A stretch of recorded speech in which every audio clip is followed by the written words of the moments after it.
இயேசு உங்களை நேசிக்கிறார். பிரியமானவர்களே, இந்த நாளில் ஆண்டவர் நம்மளோடு பேசும்படியாய் வேதத்திலிருந்து ஒரு 3 வசனங்களை கூட வாசித்து ஆண்டவர் நம்மளோடு பேசுகிற கற்றுக் கொடுக்கக்கூடிய காரியத்தை பார்ப்போம். அது ரோமர் புஸ்தகம் 10வது அதிகாரம் 1, 2, 3 வசனங்கள் இப்படியாக சொல்லுகிறது.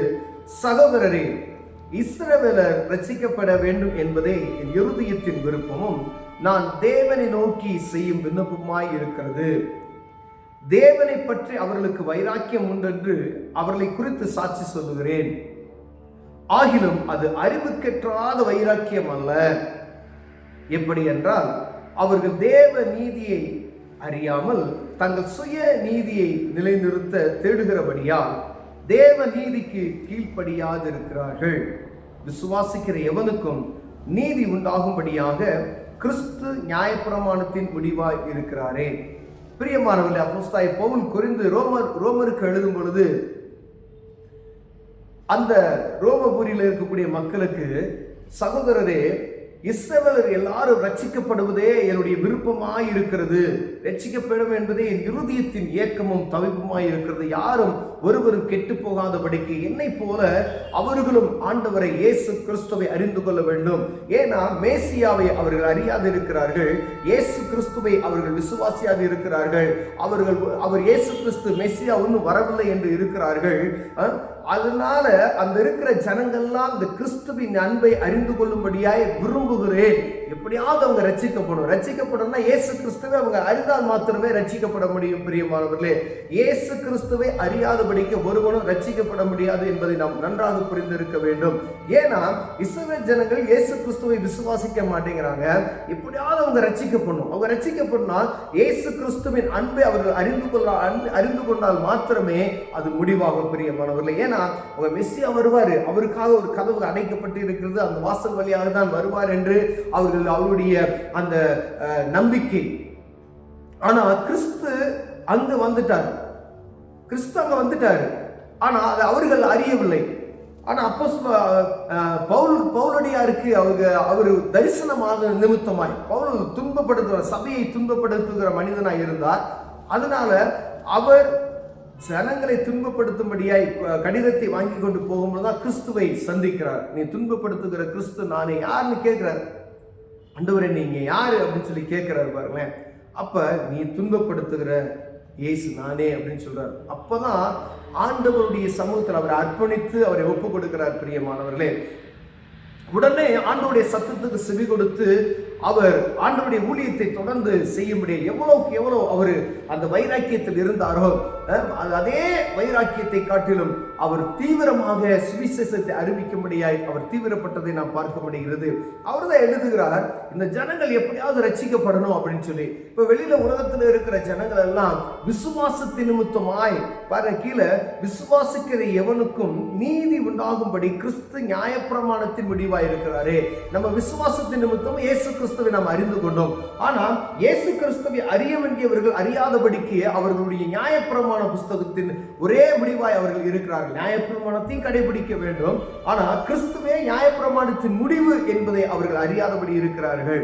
அநேகர் இதே போலதான் நம்ம ஆண்டவரை அறியாதபடிக்கு கிறிஸ்தவர்கள் என்று நாம் பெறப்பட விசுவாசத்தின் பிள்ளைகள் என்று சொல்லிவிட்டோம். ஏதோ ஒரு வரையில கிறிஸ்துவை அறிந்து கொண்டு விட்டோம், ஆனால் கிறிஸ்துவை முற்றிலும் மறைத்து விட்டு நாம் வேறு ஏதோ ஒரு காரியத்தை நாம் செய்து கொண்டு இருக்கிறோம் என்பதில் சந்தேகமே இல்லை. பிரியமானவர்களே, நியாயப்பிரமாண புஸ்தகத்தின்படி நமக்கு எழுதப்பட்டு இருக்கிற ஒவ்வொரு காரியமும் தெளிவாக ஆண்டவருடைய கற்பனைகளும் அவர் நம் கடைபிடிக்க வேண்டிய காரியங்களும் ஆண்டவர் எழுதி கொடுத்திருக்கிறார். ஆனா பாருங்க, அதே சபைகள்ல ஆண்டவருடைய இயேசு கிறிஸ்துவை பிரதிபலிக்க கூடாதபடிக்கு அப்படியே மாறுபாடான ஒரு சுவிசேஷத்தை நமக்கு அறிவிக்கப்பட்டு கொண்டு இருக்கிறது என்பதை நாம் புரிந்து கொள்ள வேண்டும். வேத புத்தகத்தை நம்ம வாசித்தால் மாத்திரமே இந்த தெளிவு உண்டாகும். பிரியமானவர்களே, நம்ம எந்த சபை மக்களாக இருக்கலாம், அநேக பிரிவினைகள் உண்டு, ஆனால் ஒருவரை தான் நாம் ஆராதிக்கிறோம் என்பதை மறந்து போய்விடக்கூடாது. அநேக பெயர்கள் ஆலயங்கள் உண்டு, ஆனால் இயேசு கிறிஸ்துவை மாத்திரமே நாம் ஆராதிக்கிறோம் என்பதை மறந்து போய்விடக்கூடாது. கிறிஸ்து இல்லாதபடி ஒருவனும் பரலோக ராஜ்யத்துக்கு நுழைய முடியாது என்று வேதம் சொல்லுகிறது. ஏன்னா அவருடைய இரத்தத்தினாலே நாம் மீட்கப்படணும். ஏன்னா உலகத்தில் இருக்கிற எல்லா மனுஷனும் பாவத்தில் இருக்கிற நிமித்தமாய் இயேசு கிறிஸ்துவின் இரத்தத்தினால் நான் கழுவப்பட்டால் ஒழிய என்னை அன்றி ஒருவனும் பிதாவினிடத்தில் வரான் என்று சொல்லப்பட்ட அந்த வார்த்தை இந்த தீர்க்க தரிசனமான வார்த்தை இயேசு கிறிஸ்துவே சொல்லுகிறார், என்னை அன்றி ஒருவனும் பிதாவின் இடத்தில். அப்ப இயேசு கிறிஸ்துவனுடைய நாமத்தை அறிந்தால் மாத்திரமே வானவத்தையும் பூமியும் உண்டாக்கின தேவனை அறிய முடியும். பாருங்க, பிதா குமாரன் பரிசுத்த திரியேக நாமத்தை நாம் அறிந்திருக்க வேண்டும். அப்படின்னா பாவ மன்னிப்பின் நிச்சயத்தை நம்ம முதல்ல பெற்று இருக்க வேண்டும். ஏதோ ஒரு காரியத்தில் யார் மூலமாவோ இயேசு என்ற நாமத்தை நம்ம அறிந்து கொண்டோம். ஆனா இயேசுவை விட்டு நாம் மற்ற காரியங்களை எல்லாம் செய்தோம் அப்படின்னா ஒரு பிரயோஜனமும் அற்று போய்விடும். பிரியமானவர்களே, இஸ்ரவேல் ஜனங்கள் அவருடைய காரணம் தேவனை பற்றி அவர்களுக்கு வைராக்கியம் உண்டு. அவர்களை குறித்து சாட்சி சொல்லுகிறேன், கடவுளை குறித்து தான் வைராக்கியம் அவர்களுக்கு உண்டு. ஆனா ஆகிலும் அது அறிவுக்கேற்ற வைராக்கியம் அல்ல. அது புத்தியீனமான ஒரு வைராக்கியம், அது புத்தியுள்ளது கிடையாது அப்படின்னு சொல்றாரு.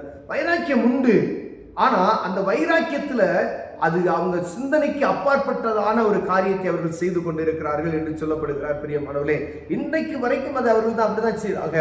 ஆனா ஆண்டவருடைய சித்தத்தின்படி அநேகர் ஆண்டவருடைய இயேசு நாமத்தை அறிந்து கொண்டார்கள். அவர்கள் எல்லாரும் ரட்சிக்கப்பட்டு கொண்டிருக்கிறார்கள். ஒரு குறிப்பிட்ட ஜனம் தான், ஆண்டவருடைய வருகை அது சீக்கிரத்தில் இருக்கிறது நாம் அறிந்து கொண்டோம். ஒரு குறிப்பிட்ட ஜனம் இஸ்ரவேல் ஜனம். ஆனா இந்த ஜனம் ஆண்டவர் ஒரு நொடி பொழுதில் அவர்கள் இருதயத்தை மாற்ற வல்லமையுள்ளவராக இருக்கிறார். சுத்தி இருக்கிற ஜனங்கள் நாம் எல்லாரும் இயேசுவை அறிந்து கொண்டு ரட்சிப்பின் பாதையில சரியாய் நடப்போம் எனால் ஒரு நொடி பொழுதுல இந்த ஜனங்களை இயேசுவை அறிகிற ஒரு வைராக்கியத்தை உண்டாக்கி விடுவார். பிரியமான அவரால் முடியாத ஒன்று காரியம் இல்லை. ஒரு நிமிடம் அவர்களுக்கு ஆண்டவர் யார் என்பதை காட்டிக் கொடுத்து விடுவார். பிரியமானவர்களே, அப்ப இஸ்ரவேல் ஜனங்கள் ரட்சிக்கப்படுவது அவ்வளவு விருப்பமாய் இருக்கின்ற புஸ்தகம் எழுதுகிறார். அதே போல நம்ம வெளியில இருக்கிற எல்லா ஜனங்களும் நம்ம எச்சரிக்கையா இருக்கும்படியாக ஆண்டவர் நம்மளோட இருப்பார். ஏன் அப்படின்னா அவர்கள் ரட்சிக்கப்படுவது ஒரு நொடி பொழுதுல மாறிவிடும். ஆனா சுத்தி இருக்கிற ஜனங்கள் நாம் எல்லாரும் ஆண்டவருக்கு கொடுக்க வேண்டிய கனத்தை நாம் கொடுக்கிறோமா? அவர்களை போல நாமும் புத்தியீனமான ஒரு காரியத்தை செய்துகிறோம். வைராக்கியம் எனக்கு இருக்கிறது, இந்த வைராக்கியம் கிறிஸ்துவின் மேல இருக்கிறதா இல்ல மத நம்பிக்கையின் மேல் இருக்கிறதா என்று பார்க்கும்படி ஆண்டவர் விரும்புகிறார். என்னுடைய வைராக்கியம் ஆண்டவர் மேல இருக்கணும், பயபக்தி ஆண்டவர் மேல இருக்கணும். ஏதோ மதத்துக்காக வைராக்கியம் பாராட்டுகிறது, சமாதானத்தை கெடுக்கிறது அப்படிப்பட்டதான காரியம் அல்ல.